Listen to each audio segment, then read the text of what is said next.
झुलनिया मोर हेराई गईले नानाजी। क्या बात? बेटा अरे झुलनिया मोर हेराई गईले नानाजी। अरे चल के खोजा जल्दी दियो ना बारी हो झुलनिया मोर हेराई गईले नाना दे।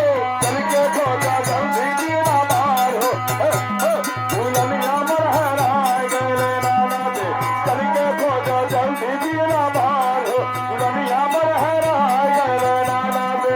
चल के खोजा जल्दी दियो ना बार हो झुलनिया मोर हेराई